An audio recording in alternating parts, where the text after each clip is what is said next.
Spoken I haven't thought about flying for a long time. I haven't dreamed of that moment when I was alone above the clouds for a long time. I've dreamed waking up in a room surrounded in blue and green grass for more years than I could dream of remembering. I haven't walked back into the past or scratched on the doors of my origins, where it all came from, since I held up that cape for the last time. Return to Cape Town 10th Year Anniversary Edition is a revised version of Andy N's first poetry book. The book can be purchased from Amazon and it contains numerous additional material. Spoken Name. You wake up one morning after not reading a book since your school days and you decide to be a writer. With no good or bad writing to compare against your own. You just know how to write and anyone who tells you otherwise is wrong. Hell, maybe they're jealous of your natural ability to craft the masterpiece. After all, most people need to learn through a combination of books, courses, critical feedback and workshops. Not you though. It's not their fault they don't realise your natural talent, but they soon will. How to Write Wrong is the new book by Amanda Steele. The book, which is an interactive story, gives the reader multiple options throughout its story.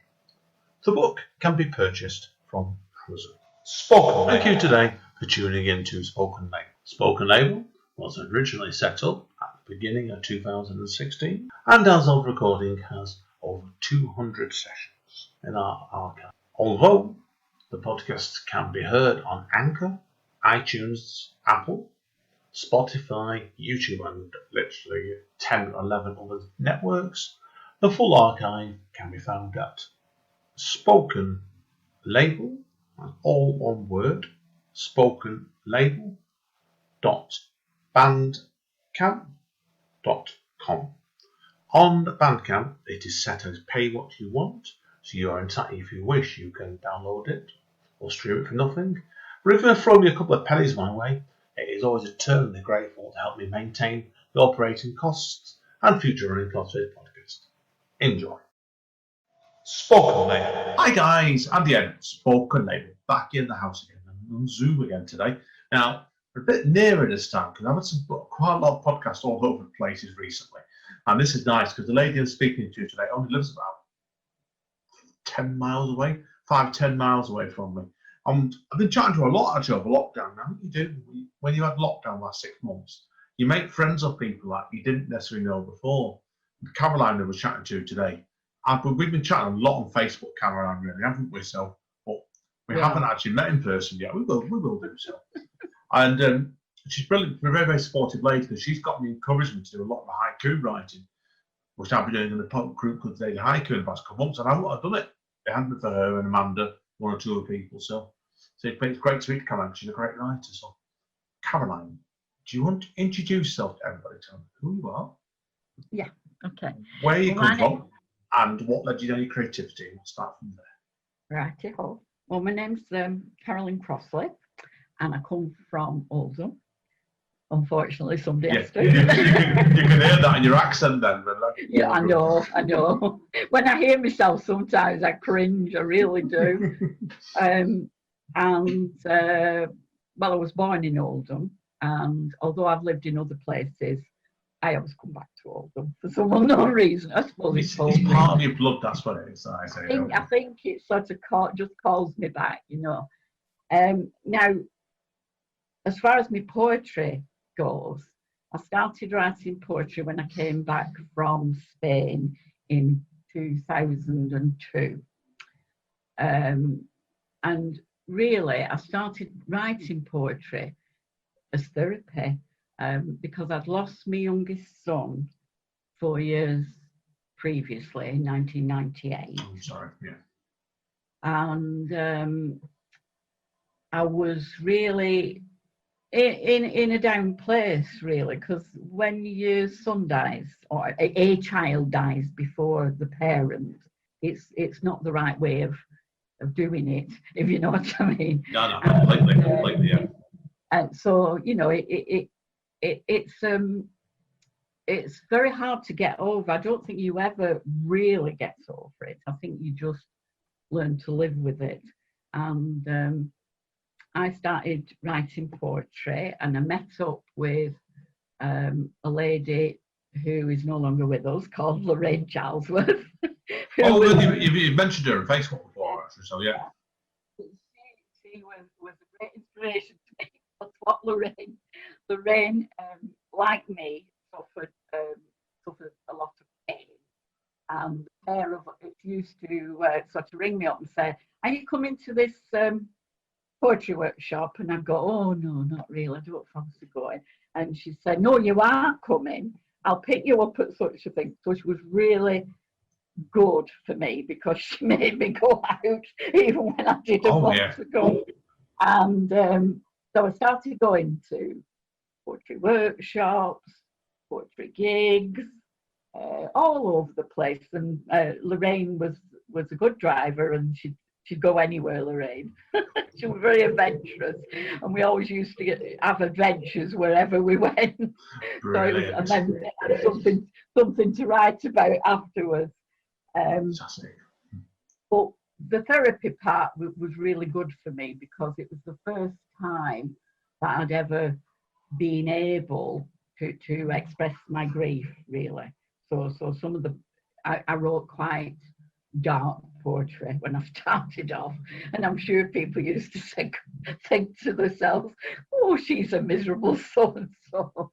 But obviously, as time went on, and I sort of learned about poetry and learned about different forms of poetry, which some of them I love and some of them I didn't really like. Like haiku, for example, I hated when I first started to learn about it. I thought, how can anybody write such short poems and make them meaningful? Because, I suffer a bit from purple prose, writing too much. So I thought, no, I can't do this. But more recently, when we went into lockdown, what I decided to do, because I do suffer with depression, it comes and it goes. So I thought, well, I'm not going to be depressed during lockdown. I'm going to be busy. I'm going to do things. So I decided to do what they call NaPoWriMo, which is National Poetry Writing Month. Oh, I love doing that. I love doing that. Always good fun. And that's a poem a day. So that was really quite difficult for me, actually, because, before I've always just waited for this muse to come along and inspire me. And somebody once told me that writing was like a muscle, and if you exercised it every day, you would keep writing. And, of course. Whoever told me that were right. So about towards the end of April, I started doing the daily haiku. Then I started doing a poetry site called tanker poetry. So, I know, I love doing tankers as well. They really are great. Yeah. And very recently, I've discovered a new form of poetry called Shadormas. Yeah, you mentioned it on Facebook to me, that one, the other week. And I've never had tutor for me. I never got out to looking at it, what it was. So what sort of poem is that? What style is that then? There's some controversy over where it comes from. They reckon it comes from Spain, but Shadorma it's not a Spanish. Dormir is to sleep in Spanish. So, but dorma, it sounds more American to me. But to me, that's when I thought that you mentioned that. But apparently, it's very popular and taught in schools. So there you go. And it's another syllabic poem. So instead of having your haiku where you've got 5, 7, 5, and your tanka where you've got 5, 7, 5, 7, 7, this one goes 3, 5, 3, 3, 7, 5. So 6 lines. But I found it incredibly easy to write. Now, because I write haiku and tankers, I think you're just into that, counting syllable frame of mind, completely. and turning things round to make them fit. Because I find I do quite a lot of that in all the syllabic poems, So yeah, that's Shadorma, and I think I'm on number 8 or 9 now. Wow. So what is it? I know you're doing a haiku a day normally, aren't you? So do you manage to do a tanker every day on top of it as well? No, or is that a bit slower? No, I'm a bit slower with my tankers, but I'm in the 30s. I've written at least 30, and how I got involved in the tanker poetry was Mel from Stafford, who's the Stafford. Oh, Mel Woodard. Thank you. Yeah, she's a lovely Mel, lovely lady. Yeah. Long-standing friend of Spoken Label as well, she is, so grateful. Well, she's a poet laureate for Stafford. So I got involved with a couple of her projects. One was to raise money for cats protection, which, as you know, would get my interest because I love cats and I am the crazy cat lady. Yes. How many cats have you got, Caroline, then, Eldon? 13. They've got 13 cats, have you? Yeah. Wow. He's 13 years old. Well, he will be on the 1st of October. 13 years old. Wow. And then the new cat I've got, who I got just before the lockdown, I got her on the 1st of February, is, she started off life as Molly, but we call her Miss Molly because she's got attitude. Oh, like that. How old is she then, do you reckon? She's about 2 or 3 years old. Oh, and wow, yes. I got her from Cats Protection. And it was hilarious trying to sort of get them used to each other. I had to go. I spent a whole week. I thought I was in one of those farces, where you're always opening doors and shutting doors and people coming. I was like that with the cats, keeping them apart. And when I let him in, eventually to meet Molly, they were fine. They were fine. And now it's so funny because she spent a whole few weeks just following him everywhere. And then he got a bit fed up at that because he hadn't got her energy, So now he leaves her to it. When he's had enough, he comes in for a sleep. But she's very good, and she when they go out, because I live in an upstairs flat. Rio always goes out and pokes his little head through the railings to see if there's anybody coming up the stairs. And she did exactly the same. And it was quite funny, really, because I thought, well, she don't know what she's looking for. Oh, but now they both do it. If they go out separately, they both have a look and sit and see who's down there, before they venture down. I think they do the same with cats sometimes. When two cats are born into the same household, there's an age gap. The one that influences the other one, or subconsciously. I've other things that are shared souls with all the cats. And I think it's possibly right sometimes. They're a creature of habit to learn off each other. So that's good stuff. Now, obviously, what I want to learn about your poetry today is obviously what your topics you write about has changed a lot, hasn't it, since you first started writing? Yeah. Tell us a bit about the journey in that one, obviously, because I know you also have a lot of poetry starts from dark places, and mine was like that when I first started writing proper. Yeah. But nowadays I can be dark, but it's more thoughtful than anything else. So you change your approach, don't you? It's like you're consciously doing it. I think you do, and it's as your life changes as well. You thank goodness you're not always in a sort of angst-ridden place. Although sometimes you do write your best poetry from angst-ridden places. Oh yeah. But, you can write, perhaps more inspiring poetry. And certainly I find, because I'm a lot older than you, you're probably going to find, I'll surprise you, Caroline, how old I am actually. How old do you think I am, then I'll surprise you? I don't know really. In your 30s? Nowhere near. No, I'm 49 next year. Really? Yeah, I'm 49. Wow, you don't look it. Now, surprise people what I want to do. So Yeah, absolutely. I thought you were definitely in your 30s. it surprised you, Amanda, because Amanda got to.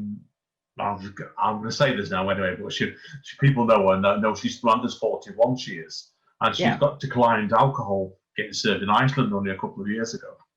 Oh, gee.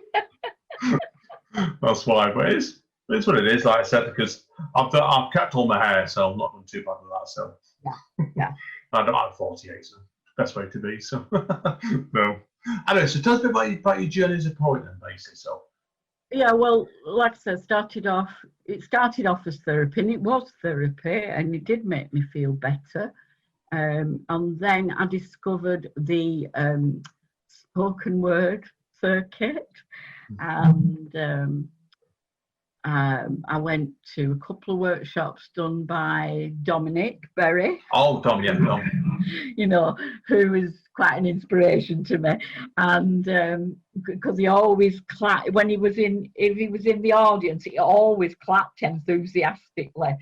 Whatever you said, it didn't matter, but he was always enthusiastic. Response to you, which was like, so if you saw him in the audience, you used to think, oh, I could do that. Somebody will clap, you know. And I used to go to Rochdale, where there was a whole crowd of poets that met that still meet. Well, they don't now, obviously. They meet. Oh, it's Thingy's Night, yeah. The Balm. And that's the one, yeah. I didn't know you went there, actually. Yeah, I know that one, yeah. So never been, but I know of that one, yeah. And one of the guys that ran it, Norman Warwick, was also he ran a class as well on a Thursday once a month, and I used to go to that religiously because I enjoyed Norman's teaching. Norman was so much knowledge about not only poetry but music as well. Yeah, it goes way back, Norman, because he's been doing that for 30 odd years. So. Yeah. At least. And Robin Parker. Yeah, I know Robin. I know Robin through. I know Robin through Langley Writers, who have been to that one. Yeah. And Katie, of course, from Langley Writers. So I suppose really I got into spoken word, and then me and Lorraine decided, we'd go further afield. Once we'd got, we did the Balm every time it was on, and then you just get invited to other spoken word events, Brilliantly, yeah. And I think somewhere inside me is a frustrated actress, because I really love the actual act of performing, and I can be quite dramatic. And as somebody said to me once, if you cut your hands off, you couldn't actually speak poetry, and I couldn't, because I do use that. And I used to do quite. I used to do a bit of character poetry, where I would, don a feather boa and a hat, and then I'd be totally somebody else, Oh, brilliant! And he used to do this. Oh God, what was she called? Wasn't Hyacinth? It was something like that. Mrs. Golightly.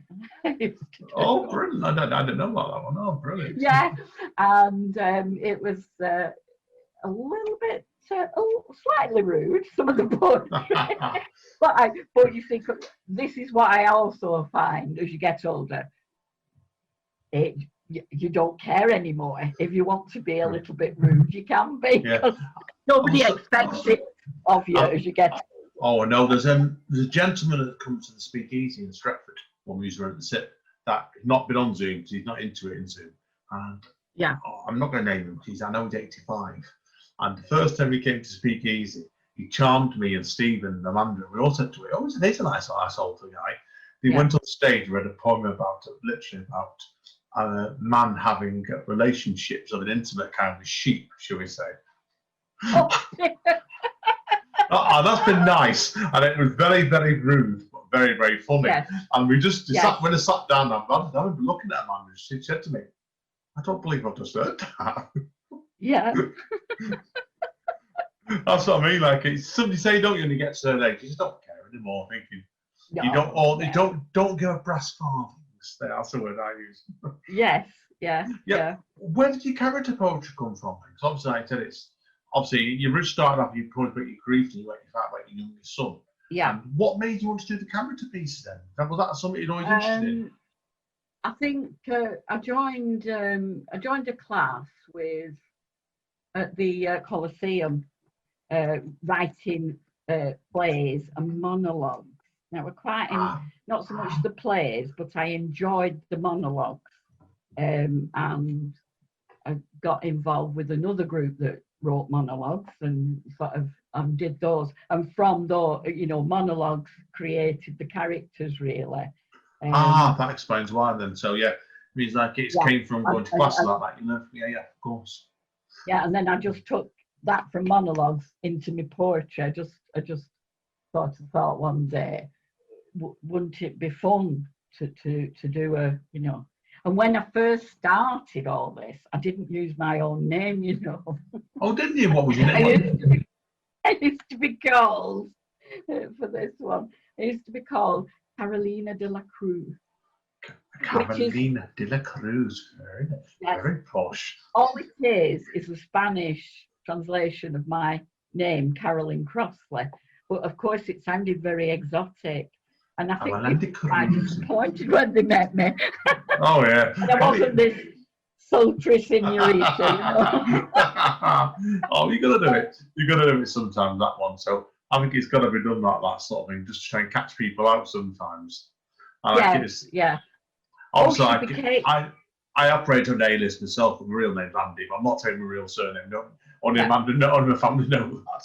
Just, I think it's good. Did you find when you were doing that? Did it give you the space you needed as a writer, did it? To let you try out other things also? I think it does sometimes, doesn't it?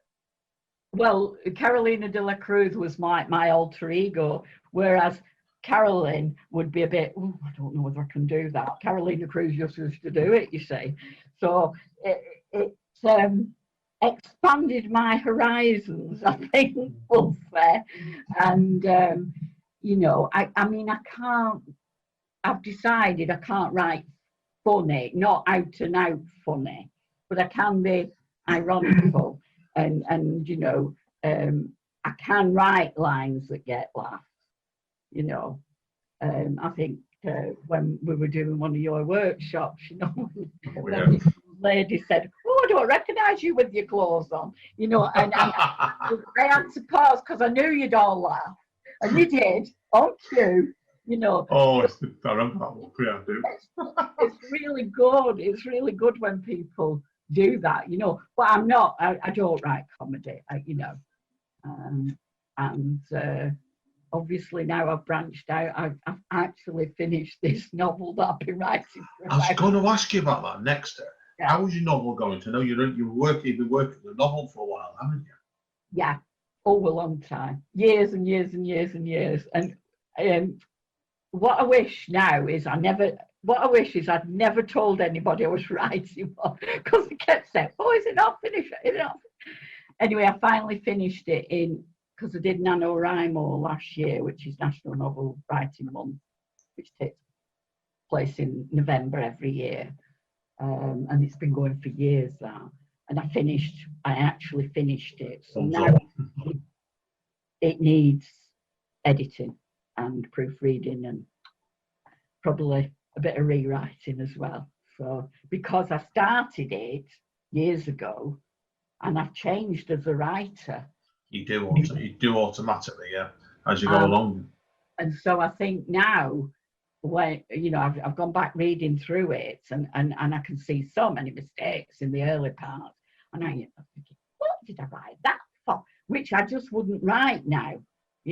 So I do think there's quite a bit of rewriting needs doing at the beginning so that it matches up, because I think you could draw a line down it, Yeah, I think you can. You can. I think as you develop as a writer, you said you've been doing it for 18 years.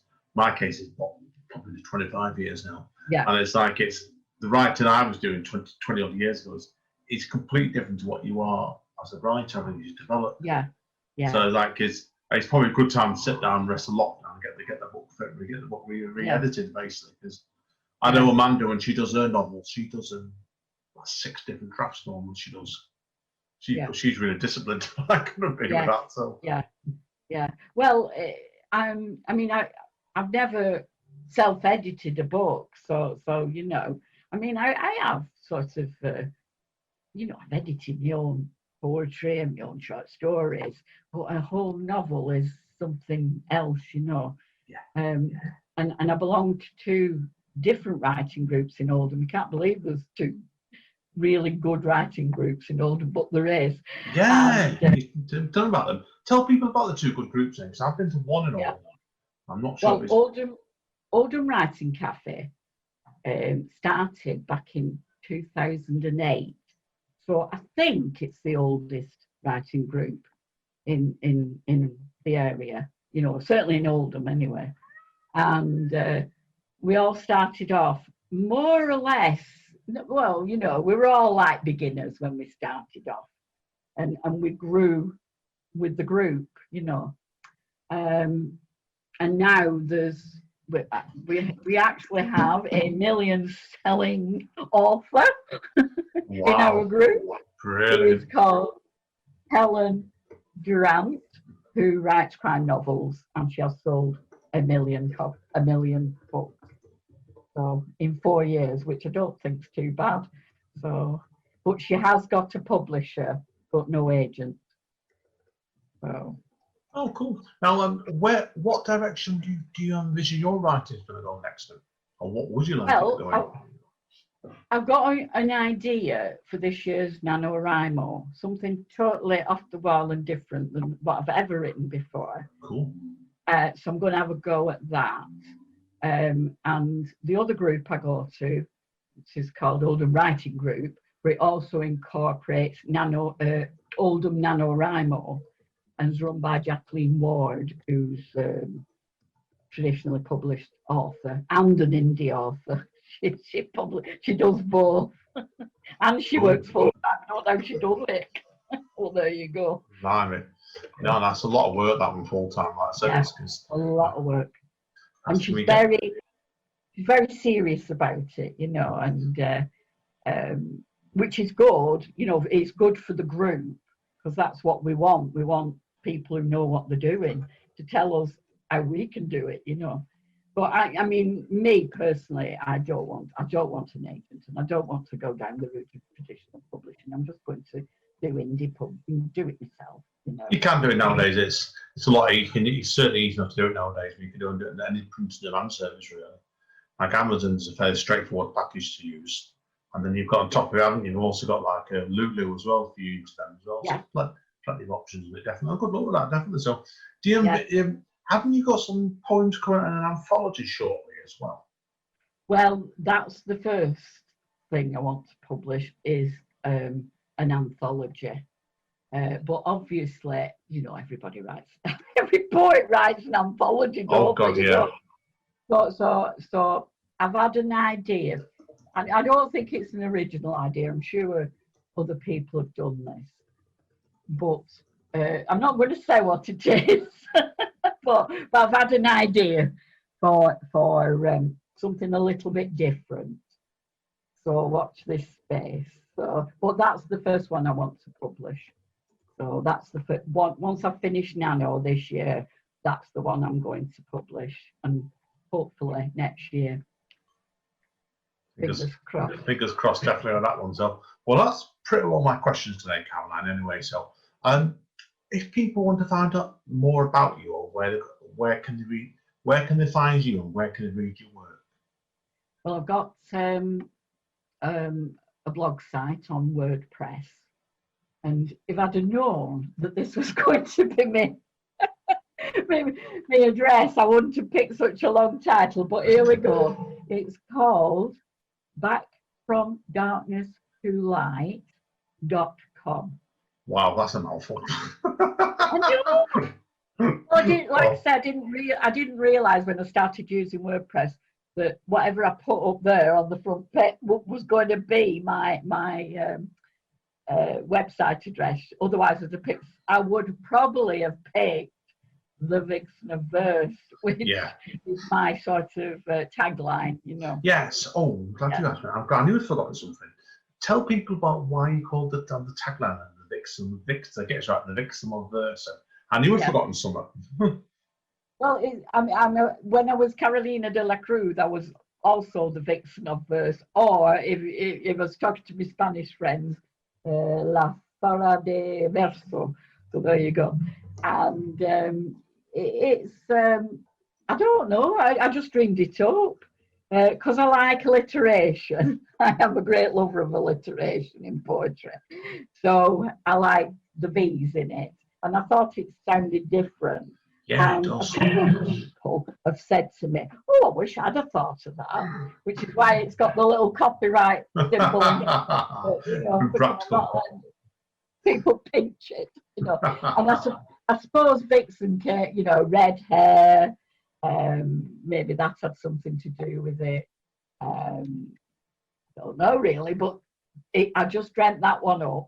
And it was a little tagline, and I've kept it. Now I've gone back to using my real name because I'm confident enough now in my poetry that I can use my real name. Don't need me alter ego. Yeah. Good one. Okie dokie, right. What we're going to do is, I'm going to good time to conclude there anyway. So what we'll do is, we'll pause the recording and let you get a few poems ready for us. Because I love your work, you're great. So I look forward to hearing them. So hang around, everybody. We should be back shortly. Stay safe. Spoken, mate. Hi guys. Okay, dokie. Straight over to Caroline. She's going to do some poems for us now. Looking forward to Caroline. Over to you. Thank you very much. The first poem I'm going to read is called The Makeup Artist, and it is one of my earlier works. So there is that element of macabre in it, I suppose you call it. Right. The Makeup Artist. She works silently, lips pursed in concentration. A palette of makeup from pale ivory to dusky tan, deft brushstrokes upon the canvas of the face, coaxing its features into life. Blusher is used with care. Too much only produces clown-like cheeks. Too little, and the finished effect lacks a healthy glow. Smoky grey and beige are blended onto the eyelids, followed by dark brown mascara. Black is too harsh. She steps back, views the results with a critical eye. The recipient of her artistry makes no comment.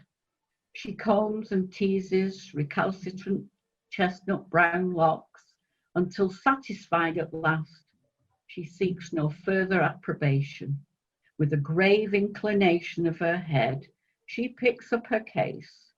Soft music gently punctuates the silence she leaves behind. Oh, wow, excellent. And do you know who she was making up? Go on then. Your mate Adam would know. Oh, I'm sure he would.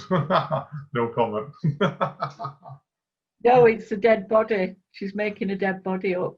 Yeah, I got that. Yeah, I got that straight away. So obviously, anyone wonder who my friend Adam is, and that's his job, unfortunately. So yes. That's fine. He's a great character. Quite an interesting person to know, actually. I have asked him a couple of sorts of funeral-related questions. Oh, and I'm not going to name his surname, obviously, because his privacy job is. No. But anyone knows who we're talking about, the most approachable young man you could ever ask to meet in Bolton is. Great lad, he really is. That's why. So really, it's great to raise that piece. That kind of great start. Okie dokie. What's number 2 then? My second poem is one of a series that I've done called Chakra Poems Series, and this, for those who don't know, there's 7 chakras in the body. Now this one is the sacral one, which is which is represented, that's the word I'm looking for, by the colour orange. So it's called Sacral Chakra. Orange is passion's garb, enclosing us in warm, wet feelings until subliminal We are taken somewhere else, outside ourselves, yet inside too. When you feel like consciousness will be lost, el petit mort, the depth of your sacral chakra plumbed, your wave crashed upon a foreign shore in vibrating spasms of sacral orange. And that's that one. Wow, that's lovely. That's beautiful, that one. Complete change in tone. So, what's your interest in that come from then? 'Cause that's quite an unusual topic to write about, that is. I mean, I do a lot of meditation. I was wondering if you're a Buddhist or something on that territory then. No, I'm not a Buddhist, but I do meditation, and I find it helps with the pain. It helps with pain, and it helps with depression. So yeah, and I do. That's why I know about chakras. That's why I'm so popular. My blog is very popular in India. Oh, brilliant! Wow, that sounds good to me. I've got more Indian followers than I have from any other country. It's crazy, and it just shows you something what sort of followers you get you least expected sometimes. Don't Yeah, you? yeah, I can believe it. Oh, So there brilliant! you go. Right, I think you could do a few haikus for us next, weren't you? Did you say for my imagining things? I was, but they're all on my phone, so they're all a bit hard to find usually.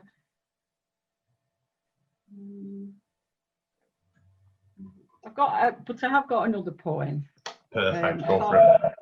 I thought I'd finish off with this because it's called Invisible Women, and really it is about women of a certain age, and I've got a lot of friends obviously around my age and older, and we talk about this topic quite a lot, being invisible women. So here we go. Invisible women. Women of a certain age become invisible. We just disappear from view. Our opinions are not sought. They just aren't listened to. Yet we are older and often wiser, would make excellent mentors or advisors. We may well have lived extraordinary lives, not your normal 9-to-5s. But how will they know if we are invisible? How will they know if they don't let us speak? We are wise women. We know the score. We've been there and got the t-shirt before. We are smart. We are sassy. We won't be told what to do. We have opinions due to experience, a different point of view. Nonetheless valid because we are women of a certain age. So stop ignoring us, stop trying to enrage, stop trying to silence us. Or young ladies, one thing is true. When you get to our age, this could be you. Excellent. Yeah, it's a great way to finish that one off, Caroline. Perfect. Great fun. So hang around. We need to chat anyway off mic. Yeah. But thank you today. It's been excellent. It's been a pleasure chatting to you there today. Because I've had you in my head for a podcast spoken over for quite some time now. So it's great to sit down and have a chat to you. So thank you, Jay. It's been fantastic. So everybody, lovely. Thank you very much, Andy. Thank you again, Caroline. Everybody, stay safe, stay sane if possible. As Andy and signing out. We'll see you all soon. Spoken, mate.